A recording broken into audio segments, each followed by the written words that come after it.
Hello, friends. It is me back with another lesson for you. This one goes with the sheet that you found in the packet that I sent home. And I will try to make it available somewhere online. I will send your parents a link for this so that they can download some more of them if you like them. Or you can also just photocopy this one. Mine has only one side, but yours will have two sides, I hope. And you can photocopy it before you use it, and that way you'll have as many as you want. So it says map your story at the top. So if you want to take a minute to go find that, you can pause me, go find that if you like. And then what I'm going to do is I'm going to set it out of the way for now. And I'm going to start, here, I'll hold it up here. It's probably showing backwards for you, but it's Clark the Shark. Tooth Trouble is in case you're a fan of the Clark the Shark genre, this particular one is called Tooth Trouble. So this would be one of those sort of realistic fictions where the animals wear clothes and have trouble with their teeth, I guess. So I'm going to read it for you, and I'm going to hold it. If I put it down here, I think maybe, depending on what kind of screen you're looking at me on, you might be able to read along with me. Let me try this. There we go. Okay. Clark the Shark loved reef soccer. Flick it and kick it, he cried. But sometimes it didn't love him. Pow! Ow! Ow! His tooth hurt. His tooth wobbled. What if it fell out of his mouth? You need to see a dentist, said Miss Mahi, the school nurse. What's a dentist? Asked Clark. Someone who fixes teeth, said Miss Mahi. I'll call your mother. As Clark waited for his mother, along came his friend, Joey Mackerel. Check this out, said Clark. Wiggle, wiggle, wiggle. Ow, ow, ow. Cool, said Joey. Billy Ray Ray joined them. He's a Ray. His name is Billy Ray. I'm going to the dentist today, said Clark the Shark. No way, said Billy Ray. I hear dentists are scarier than a box full of blue whales. Really? Said Joey. Really? Said Clark. Really and truly, said Billy Ray. Uh-oh. And oh no, Clark was worried. And dentists are meaner than a 10-page math test, said Billy Ray Ray. Uh-oh, and oh no. Don't listen to him, said Joey Mackerel. You'll be fine. Clark wasn't so sure. When his mother came to get him, he asked, Do I have to go? What's wrong? His mom asked. Billy Ray Ray says dentists are mean and scary, said Clark. Billy Ray also told you that whales can fly, said his mom. Oh, yeah, said Clark. Then a rhyme popped into his head. Don't shed a tear, 'cause there's nothing to fear. That's right, said his mom.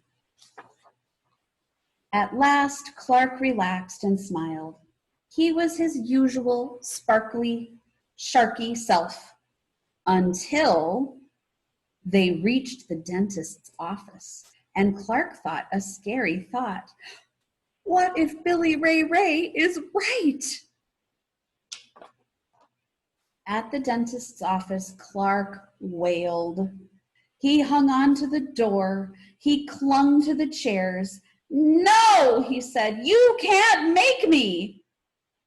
It took his mother two dads, and a dental assistant to get Clark into the dentist's chair. And then, uh-oh, and oh no, in came the dentist. "Hi," she said, "I'm Dr. Pia. What has teeth but cannot eat?" Clark stared. Dr. Pia was tiny. "A comb," she said. "Get it?" Dr. Pia juggled her tools. "What time do you visit a dentist?" "I don't know," said Clark. "Tooth hurty," she said.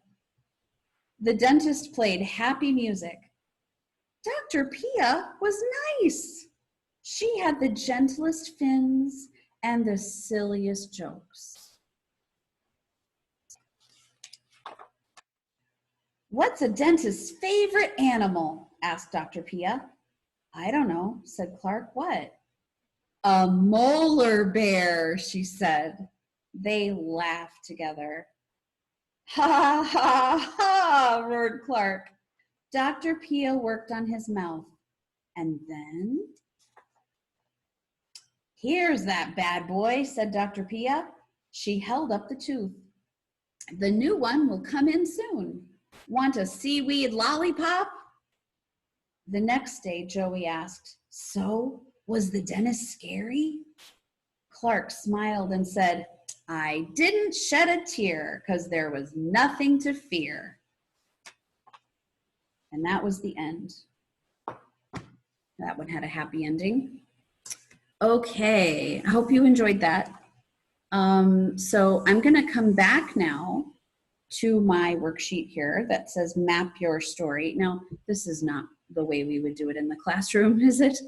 We would have an activity where we sat together and talked this through, but we don't have that opportunity today. So that's why I've provided you with this sheet so that you can kind of guide yourself through the parts of the story.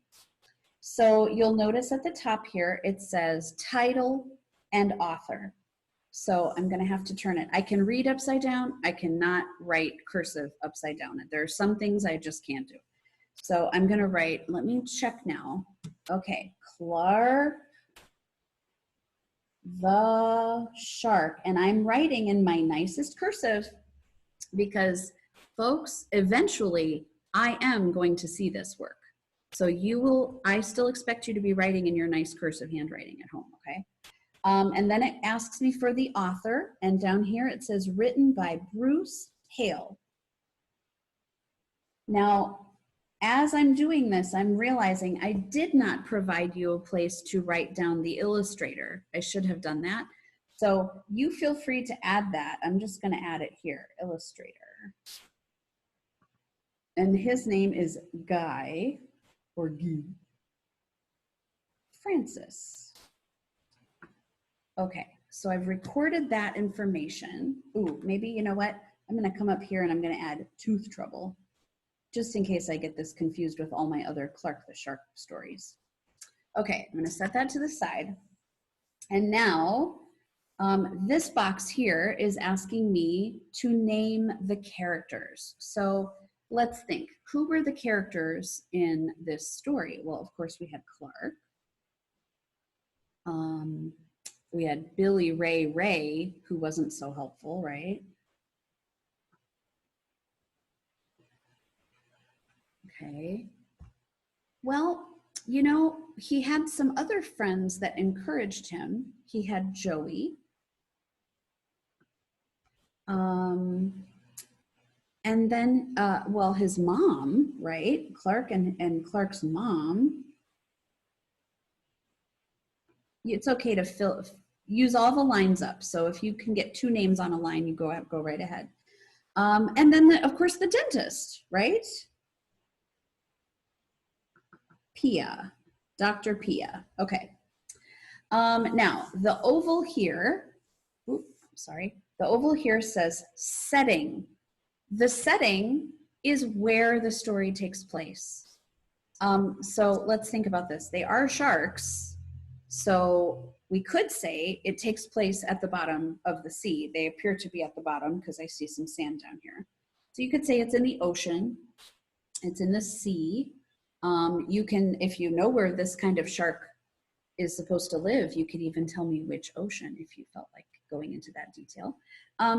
But then again, remember, this is not 100% realistic because sharks do not, as far as I know, visit the dentist. So we could also say it takes place at a dentist's office under the sea. So for this kind of fiction, that's the sort of place you're putting down. Okay, that's exactly what I'm going to write. A dentist's office under the sea. And then it also asks in this setting oval here, it asks for the time period. In this particular story, were there any indications about the time period that this story took place? I'm not sure. I mean, they're wearing modern clothing and they're visiting a dentist, so it's not the 1800s, I guess, in this under the sea dental scenario. So I guess I would say modern times. Sometimes you're going to know exactly when the story takes place. Sometimes the story opens with, it was 1873, and then you know. Other times you're going to be using clues the way we just did. And again, for these sort of fiction stories, you're just going to use whatever clues you have to make the best guess. Okay, now here's the really interesting one. This says problem. In most stories, there is some kind of problem to be solved. And that can go for a short story like this one, or a big novel like Harry Potter. There is always going to be one major problem that the characters have to solve. What was Clark's problem? Yeah, he hurt his tooth and he needed to visit the dentist, and he was afraid to go to the dentist. So hopefully I've given you enough space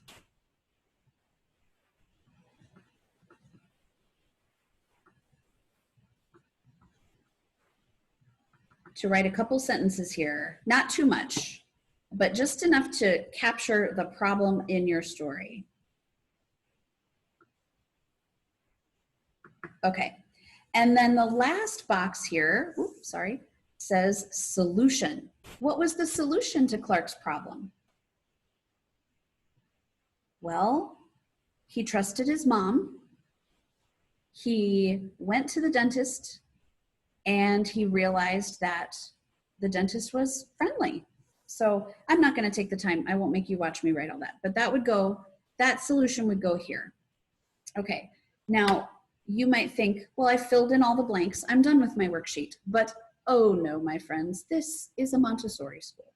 And in Montessori school, after we do our nicest work, we decorate our work. Because when we work hard on something, it deserves to be made even more beautiful when we finish up. So let me grab my colored pencils here. And this is the time I made this sheet on purpose. I made this sheet quite plain because I wanted you to have the chance to decorate it with whatever you want to put on it. Now, I might say to myself, well, this whole story took place under the sea.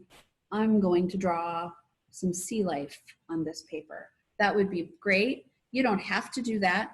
If you decide after reading Clark the Shark that you would like to draw rocket ships and dinosaurs, you go for it. This is your decorating. But I might put a little octopus down here for fun. That would be fun, wouldn't it? And maybe the octopus is reaching out to my little boxes here.